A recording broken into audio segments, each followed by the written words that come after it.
महाभारत युद्ध में 13वां दिन पांडव और कौरव दोनों के लिए त्रासक दिन था। 13वां दिन एक ऐसा दिन था जब अनीति अपने चरम पर थी। आज उसी 13वें दिन की दास्तान मैं आपको आशुतोष जी के शब्दों में सुनाने जा रही हूँ। जब कुरुक्षेत्र की समर भूमि में सरसैया पर भीष्म हुए, तब कुरुकलम के नैनों में क्रोधाग्नि लगी और ग्रीष्म हुए। गुरुदेव बनेंगे सेनापति, ये चाल चली थी शकुनी ने, जिसमें फंसकर सब जूझ रहे वो जाल बुना था शकुनी ने। इस बार चली थी चाल अजब, जिसमें ना कोई संधि हो, गुरुवर द्वारा वो ज्येष्ठ पांडुसुत समर भूमि में बंदी हो। फिर पांडव सेना में गुरुवर ने ऐसा तांडव नृत्य किया, ऐसा तांडव नृत्य किया, सब समर मुंड से बांध दिए, कुछ ऐसा चित्र विचित्र किया। निज सेना की यह दशा देख अर्जुन को क्रोध अपार हुआ, बज उठा कृष्ण का 5 जन्य और गांडीव का टंकार हुआ। कौरव सेना के होश उड़े जब गुरुवर का रथ चूर हुआ, जो सोचा था वे विफल हुआ, सब सपना चकनाचूर हुआ।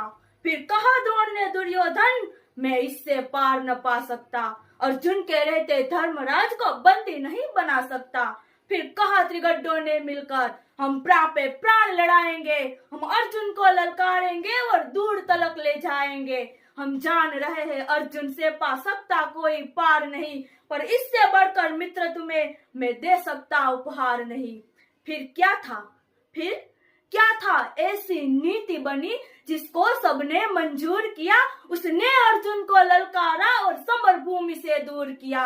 अर्जुन के जाते फिर गुरुवर ने कुछ नवीन संरचना की, जिसका भेदन हो सके नहीं, उस चक्रव्यूह की रचना की। पांडव सेना भयभीत हुई, ये देख शत्रुदल सुखी हुए, जो सदा शांत चित रहते थे वे धर्मराज भी दुखी हुए। निज सैन्य तात को दुखी देख फिर शेर बबर को जगना था, जो धनी धनुष के बनते थे उनको भी नाक रगड़ना था। है उम्र 18 बरस मगर ये बड़ा धनुष का धन्नु है, उम्र 18 बरस मगर ये बड़ा धनुष का धन्नु है। सबने देखा कोई और नहीं, ये अर्जुन सुत अभिमन्यु है। मैं इसका भेदन कर दूंगा, ये भेद गर्भ में सुना हुआ, दादाजी चिंता दूर करो, ये सुन साहसो गुना हुआ। फिर अभिमन्यु के पीछे ही कुछ तेज चले, कुछ धीम चले, कुछ पैदल घोड़े रथ सवार, ले गदा गदाधर भीम चले। अभिमन्यु को ना रोक सके, वो द्वार तीसरे पार हुआ, पर आज द्वार पर जयद्रथ था, चारों भाई लाचार हुए। अभिमन्यु ने मुड़कर देखा, पीछे ना कोई अपना था, पर विचलित तनिक ना हुआ वीर, ऐसा ही उसका सपना था।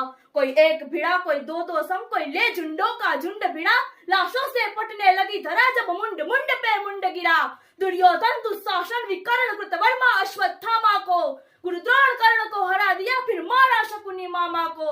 वो कर्ण भिड़ा जो दुर्योधन के विजय लक्ष्य की आशा था, वो कर्ण भिड़ा जो दुर्योधन के अंतर मन की भाषा था, वो कर्ण भिड़ा जो एक साथ 100 बार चलाने वाला था, वो कर्ण भिड़ा जो दुर्योधन को विजय दिलाने वाला था।